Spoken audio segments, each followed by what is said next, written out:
Hello friends, good morning. നമ്മുടെ Kerala TV സീരിയലിലേക്ക് എല്ലാവർക്കും സ്വാഗതം. മണി പോലെ സത്യങ്ങളെല്ലാം തെളിയിച്ച് എൻ്റെ കക്ഷികളെ നിരവധികം വിട്ടയക്കണമെന്ന് കോടതിയോട് താഴ്മയായി അപേക്ഷിച്ച് നമ്മുടെ നവീൻ അവിടെ നല്ല സ്റ്റാറായിട്ട് പോയിരുന്നു. അനാമികയ്ക്ക് തല ഇറങ്ങാൻ തുടങ്ങി. അപ്പോൾ കുട്ടിക്ക് എന്തെങ്കിലും കോടതിയെ ബോധിപ്പിക്കാനുണ്ടോ എന്ന് നമ്മുടെ ജഡ്ജി ചോദിക്കുമ്പോൾ ഇല്ല എന്ന് അനാമിക പറഞ്ഞു. പ്രോസിക്യൂഷന് എതിർഭാഗത്തോടെ എന്തെങ്കിലും ചോദിക്കാനുണ്ടോ എന്ന് ജഡ്ജി ചോദിക്കുമ്പം നോ യുവർ ഓണർ എന്ന് നമ്മുടെ അനാമികയുടെ വക്കീലും അങ്ങ് പറഞ്ഞു കേട്ടോ. കൈയൊക്കെ കൂപ്പി കാണിച്ച് നമ്മുടെ അനാമിക പതുക്കെ അവിടെ നിന്ന് അങ്ങ് ഇറങ്ങി. മൊത്തം നെഗറ്റീവായി പോയല്ലോ എന്നോർത്ത് അങ്ങോട്ട് വീണു ഭയങ്കര സങ്കടത്തിലിരിക്കുക. നമ്മുടെ നന്ദ് തലയെടുപ്പോടു കൂടി തന്നെ അവിടെ നിൽക്കുക കേട്ടോ.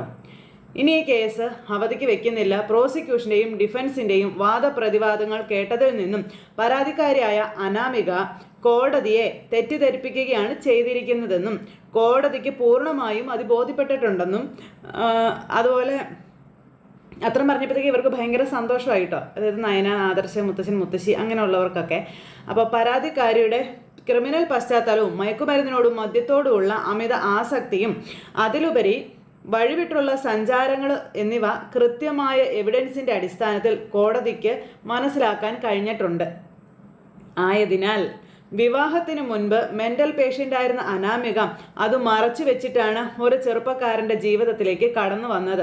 അതിനുശേഷം അയാളും അയാളുടെ കുടുംബവും സമൂഹത്തിൽ അനാമിക കാരണം ഒരുപാട് പഴി കേൾക്കേണ്ടി വന്നു. പലതും സഹിക്കേണ്ടതായിട്ടും വന്നിട്ടുണ്ട്. ഇവിടെ പെൺകുട്ടികൾ എന്ത് തെറ്റ് ചെയ്താലും അതിനൊപ്പം കോടതി നിൽക്കും എന്ന തെറ്റായ ധാരണയായിരിക്കും ഇങ്ങനെ ഒരു കേസിലേക്ക് പരാതിക്കാരിയെ നയിച്ചതെന്നുള്ള കാര്യം ഇവിടെ വ്യക്തമാണ്. 1 മുതൽ 6 വരെയുള്ള പ്രതികൾ കുറ്റക്കാരാണ് എന്ന് കണ്ടെത്താൻ പര്യാപ്തമായിരുന്നില്ല പ്രോസിക്യൂഷൻ്റെ വാദങ്ങളും എവിഡൻസും. അപ്പോൾ ആയതിനാൽ ഈ കേസിലെ എല്ലാ പ്രതികളെയും കോടതി നിരുപാധികം വിട്ടയക്കുന്നു എന്ന് വിധിയും വന്നു. എല്ലാവരുടെയും മുഖത്തെ സന്തോഷം ഒന്ന് കാണണമായിരുന്നു. എല്ലാവരും തുള്ളിച്ചടാനുള്ള സന്തോഷത്തിൽ ഇങ്ങനെ നിൽക്കുവാണ്. പുഷ്പം പോലെ കേസ് ജയിച്ച് അനന്തപുരിക്കാർ കോടതിയിൽ നിന്ന് സ്റ്റാറായിട്ട് ഇറങ്ങുമ്പോൾ അച്ഛനും മോളും കൂടെ മുഖത്തോട് മുഖം നോക്കി ഇങ്ങനെ ഇരിക്കുക. ഇനി കോടി പോയിട്ടൊരു കോടിമുണ്ട് പോലും കിട്ടത്തില്ലല്ലോ എന്നോർത്ത്. ഇത് കഴിഞ്ഞതിന് ശേഷം നമ്മുടെ നവീൻ മറ്റേ വക്കീലിൻ്റെ നേരെ ഒന്ന് നോക്കി. മറ്റേ വക്കീൽ നാറിപ്പുഴത്ത് ഇങ്ങനെ സൈഡിലേക്ക് നോക്കിക്കൊണ്ട് അവിടെ ഇരിക്കും കേട്ടോ. ആ സമയത്ത് നവീൻ്റെ കൈ കൊടുത്തു നവീൻ്റെ കൂട്ടുകാരൻ. മുത്തശ്ശൻ്റെ പേര് കളഞ്ഞില്ല എൻ്റെയും എന്നും പറഞ്ഞ് കൂടെയുള്ള ആൾ ഒന്ന് പറയുക കേട്ടോ. അത് കഴിഞ്ഞപ്പോൾ അച്ഛനും മോളും കൂടി ഇങ്ങനെ ചമ്മി വിളറി ഇരിക്കുമല്ലേ. അനി കൂട്ടിൽ നിന്ന് ഇറങ്ങി സന്തോഷം കൊണ്ട് ഓടിച്ചെല്ലും എല്ലാവരും ഓടിച്ചെന്ന് ഇതുപോലെ ഒരുത്തിയാണല്ലോ ഒന്നും അറിയാതെ ഇവൻ കെട്ടിയതെന്നും പറഞ്ഞു മുത്തശ്ശി വന്നു നിന്ന് അനാമികയുടെ മുന്നിൽ വെച്ച് പറയുമ്പം എന്തായാലും ഇവൻ മെൻ്റൽ പേഷ്യൻ്റ് ആകുന്നതിന് മുന്നേ തന്നെ കാര്യങ്ങൾക്ക് തീരുമാനമായി. ഇവൾ വീട് വിട്ട് പോയതും നന്നായെന്ന് മുത്തശ്ശൻ അച്ഛൻ്റെ മോക്കളെയും കേൾക്കോ പറയും കേട്ടോ. അങ്ങനെ നെഞ്ചും വിരിച്ച് മൂർത്തിയും കുടുംബവും വേണുവിൻ്റെ അനാമികയുടെ മുന്നിലൂടെ കോടതിയിൽ നിന്ന് ഇറങ്ങിപ്പോവുക. അച്ഛനും മോളും നിറകണ്ണുകളോടെ നോക്കിയിരിക്കുന്നു. ഇനി എന്താവും എന്തോ. അങ്ങനെ പുറത്തിറങ്ങി കഴിഞ്ഞപ്പോഴത്തേക്കും മുത്തശ്ശിക്ക് സന്തോഷമായോ എന്ന് ആദർശി ചോദിച്ചു. സന്തോഷമല്ല മോനെ, മൊത്തത്തിലൊരു ആശ്വാസമാണെന്ന് പറഞ്ഞു. ഭയന്നിട്ടാട്ടോ ശരിക്കും പറഞ്ഞാൽ ഞാൻ നിന്നതേ. പിന്നെ പെൺകുട്ടികളെ തല്ലുന്നത് തെറ്റായതുകൊണ്ടേ ഇവൻ എന്തെങ്കിലും ശിക്ഷ കിട്ടുമോ എന്നുള്ളതായിരുന്നു എൻ്റെ പേടിയെന്ന് മുത്തശ്ശി ഇങ്ങനെ പറയുമ്പോൾ കേസ് വാദിച്ചതേ നരസിംഹൻ്റെ കൊച്ചുമോന. നരസിംഹൻ അവനിൽ ആത്മവിശ്വാസം പ്രകടിപ്പിച്ചപ്പോൾ തന്നെ കേസ് ഏതാണ്ട് ജയിക്കുമെന്ന് എനിക്ക് ഉറപ്പായിരുന്നു എന്ന കാര്യം മുത്തശ്ശൻ ഇങ്ങനെ നേരെ ഇവരോട് പറഞ്ഞു. പിന്നെ നന്ദുമോളൊക്കെ തെളിവുണ്ടാക്കാനേ ഒരുപാട് കഷ്ടപ്പെട്ടല്ലോ എന്നും പറഞ്ഞു. അപ്പോൾ നമ്മുടെ നന്ദുവിനെ ഇങ്ങനെ നോക്കുക. അനി ഈ കേസ് നമുക്ക് ജയിച്ചല്ലേ പറ്റുള്ളൂ മുത്തശ്ശ എന്ന് നന്ദു ഇവരോട് ചോദിക്കുക.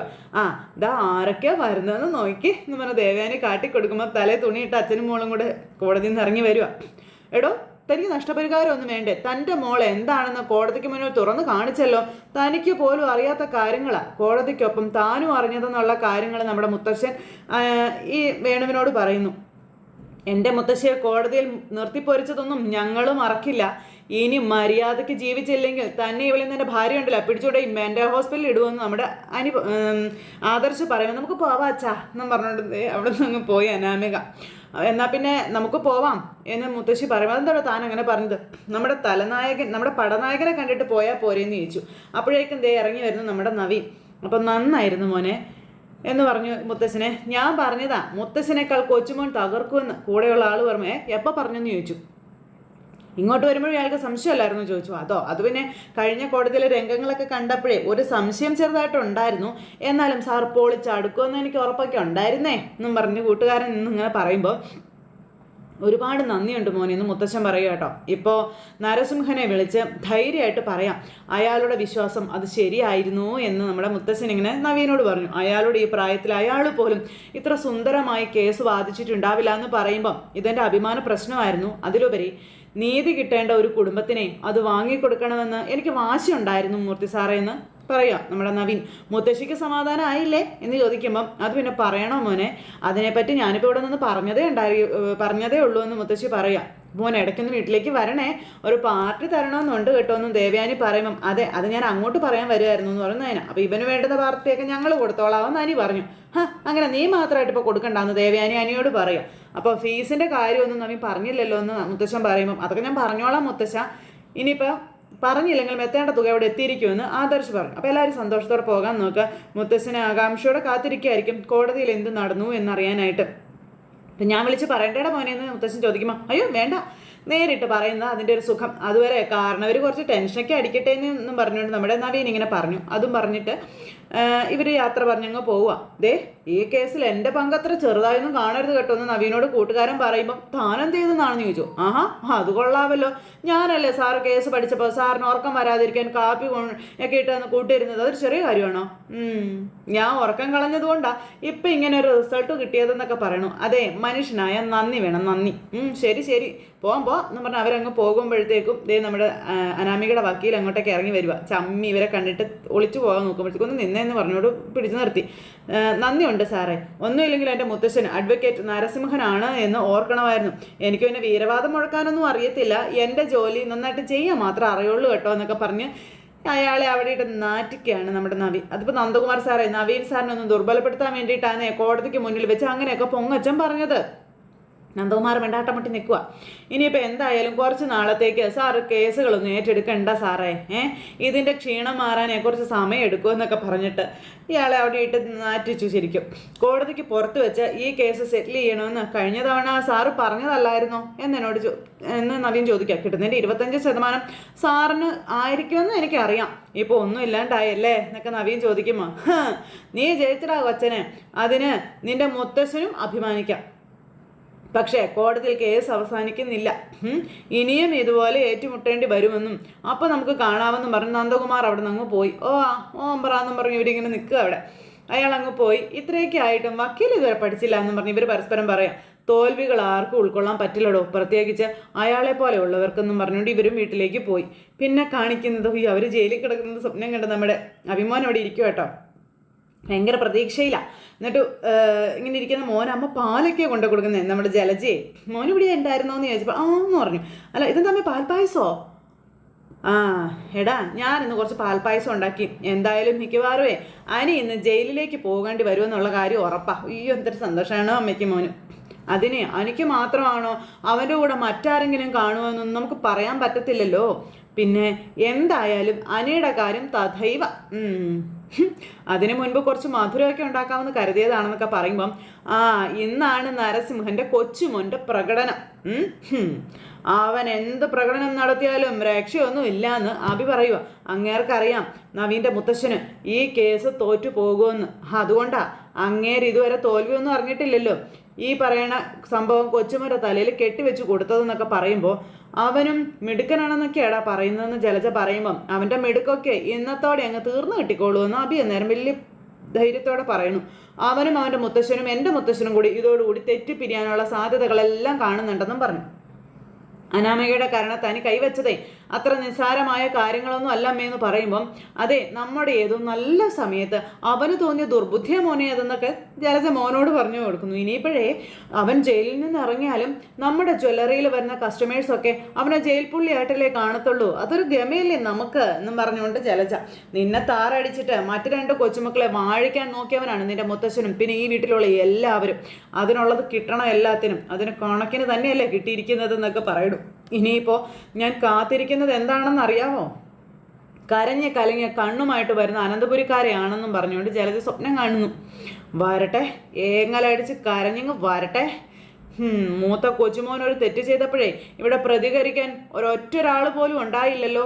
പിന്നെ ഇതൊക്കെ സംഭവിച്ചേ മതിയാവൂ എന്നൊക്കെ പറയുവാണ്. അവിടെയും നിന്നെയാണ് തരം താഴ്ത്തി കാണിച്ചത്, അതിന് ദൈവം കണക്ക് കൂട്ടിക്കൊടുത്ത ശിക്ഷയായത് എന്നും പറഞ്ഞ് ജലജ പറയുമ്പം നമ്മൾ ചിന്തിക്കുന്നത് പോലെയൊക്കെ കാര്യങ്ങൾ സംഭവിച്ചിട്ടുണ്ടെങ്കിൽ ആരുടെയും മുന്നിൽ ചെന്ന് അമ്മ ഈ സംഭവങ്ങളൊന്നും സന്തോഷിച്ച് കാണിച്ചേക്കരുത്. അയ്യോ അങ്ങനെ സംഭവിക്കുകയാണെങ്കിലേ ഇപ്പോഴേ ഞാൻ സ്റ്റോക്ക് ചെയ്ത് വെച്ചിരിക്കേടാ കുറച്ച് കണ്ണുനീര് അവിടെ കൊണ്ടുപോയി ഇറക്കാനായിട്ടേ. പിന്നെ ദേ നിന്റെ മുഖത്ത് നേരിയ പുഞ്ചിരി പോലും വരാതിരിക്കാൻ നീ ശ്രദ്ധിച്ചോളണം കേട്ടോ മോനെ എന്ന് അമ്മ മോൻ വിവരണം കൊടുക്കുന്നു. അയ്യോ മോനാണെ പാൽപ്പായത്യം കുടിച്ച് ഭയങ്കര ചന്തോച്ചത്തിൽ അവിടെ അങ്ങനെ ഇരിക്കുക.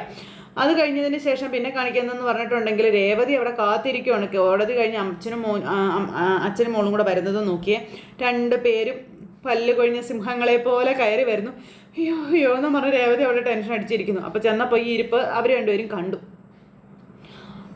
അവൾ കാത്തിരിക്കുക. നമ്മൾ എന്ത് പറയും മോളെ? നടന്നത് പറയണം. അതിനി പറയാതിരുന്നിട്ട് പ്രയോജനമൊന്നും ഇല്ലല്ലോ. പിന്നെ ഓരോ മണ്ടം വക്കീലിനെ വെക്കും മറ്റുള്ളവരുടെ മുന്നിൽ തല താഴ്ന്നു പോകാനായിട്ടെന്ന് അനാമിക പറയുമ്പോൾ മണ്ടം വക്കീലോ? നന്ദകുമാർ സാറോ? അയാൾ മണ്ടനല്ല, മൊരമൊണ്ടൻ. അല്ലെങ്കിൽ കള്ള തെളിവുണ്ടാക്കി കോടതിയെ തെറ്റിദ്ധരിപ്പിച്ചിട്ട് കേസ് നിഷ്പ്രയാസം തെളിയിച്ചേനെ അല്ലെങ്കിൽ ജയിച്ചേനെ എന്നൊക്കെ പറഞ്ഞ് അനാമികയും അപ്പനും കൂടെ കയറി ചെല്ലുമ്പോഴത്തേക്ക് രേവതി എന്തായെന്നറിയാൻ ഓടി ചെല്ലുക. അപ്പോൾ കുറേ നേരമായിട്ട് അച്ഛനെ മോളെ ഞാൻ വിളിക്കാം, എന്നിട്ട് അച്ഛനും എടുക്കുന്നില്ല മോളും എടുക്കുന്നില്ല. എന്തായി? കേസ് ജയിച്ചോ? എന്തായി എന്ന് ചോദിക്കുമ്പം ജയിച്ചു. എൻ്റെ ദൈവമേ, എന്നിട്ട് ആരൊക്കെ ജയിലിലോട്ട് പോയി എന്ന് ചോദിക്കുമ്പം എല്ലാവരും പോയെന്ന് പറഞ്ഞു വേണു. ഉയ്യോ, കിളവിയൊക്കെ പോയോ? പറഞ്ഞ നമുക്ക് തലയായിട്ട് നിൽക്കാം. അല്ല എന്നിട്ട് എന്താ നിങ്ങളുടെ 2 പേരുടെ മുഖത്തൊരു സന്തോഷം ഇല്ലാത്ത എന്ന് രേവതി അതേ നാവുകൊണ്ട് തന്നെ ഇവരോട് ചോദിച്ചു. അപ്പോൾ കേസ് ജയിച്ചെന്ന് അച്ഛൻ പറഞ്ഞത് നമ്മളല്ല അവരാണെന്ന കാര്യം പറയുമ്പോൾ അവരോ? എന്നാ പറ്റി? പിന്നെ പോയെന്ന് പറഞ്ഞത് ജയിലിലോട്ടല്ല അവരുടെ വീട്ടിലോട്ടാണ് പോയത്.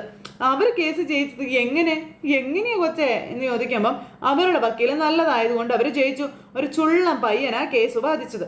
ആ പയ്യൻ കോടതിയിലോട്ട് വന്നപ്പോഴേ ഭയങ്കര കളിയാക്കലായിരുന്നു നന്ദകുമാർ വക്കീൽ.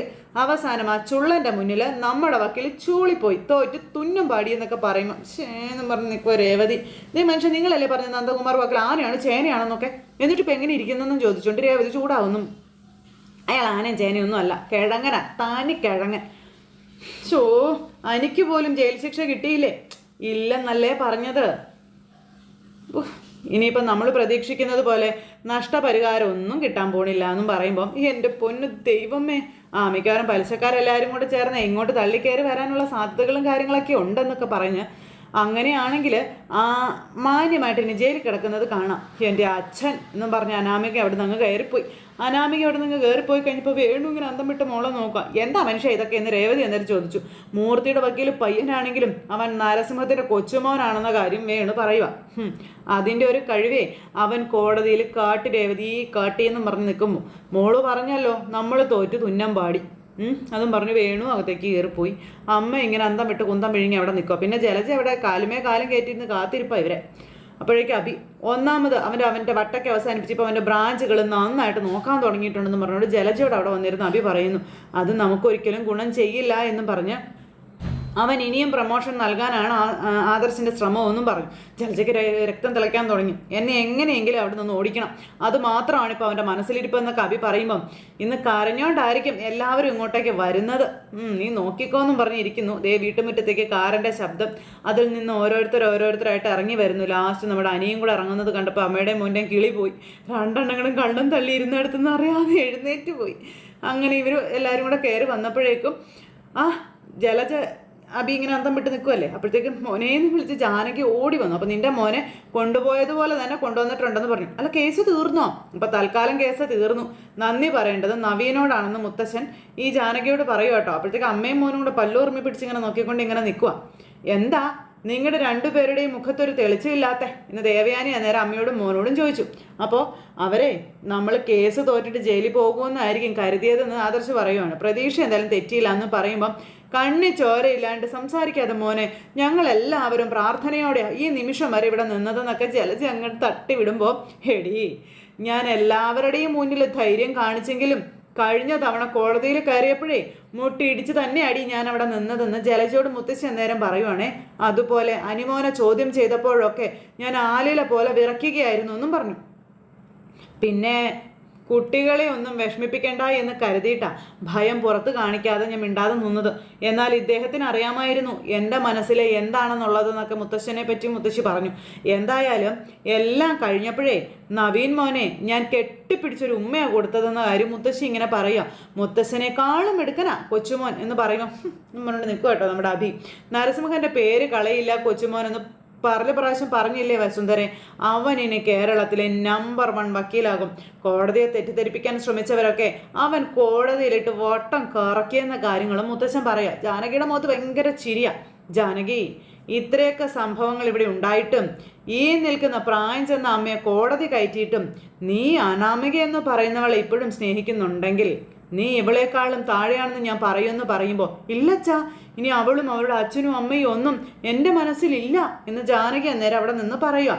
അങ്ങനെ വെറുതെ ഒന്നും പറഞ്ഞാൽ പോരാ ജാനകി, പറയുന്നതിൽ കഴമ്പുണ്ടാകണമെന്ന് ദേവയാനി പറയണം. എൻ്റെ മോനെയും എനിക്ക് പ്രിയപ്പെട്ടവരെയൊക്കെ ജയിലിലാക്കാൻ നോക്കിയവരെ ഞാൻ ഇനി സ്നേഹിക്കുമോ എന്ന് ജാനകിയുടെ വക ഒരു ഡയലോഗ്. സ്നേഹിക്കാതിരുന്നാൽ നിനക്ക് കൊള്ളാവെന്ന് പറഞ്ഞ് മുത്തശ്ശനകത്തേക്ക് കയറിപ്പോയി. അങ്ങനെ മുത്തശ്ശനകത്തേക്ക് കയറി പോയി കഴിഞ്ഞപ്പം അമ്മേ പായസം ഉണ്ടാക്കിയിട്ട് അമ്മയും സന്തോഷത്തിന് എന്ന് ജലജ ചോദിച്ചു. ഓ, ഇനി മധുരം കഴിച്ചിട്ട് ഞാൻ എത്രയും പെട്ടെന്ന് ഒന്ന് പോകണമായിരിക്കും അല്ലേ?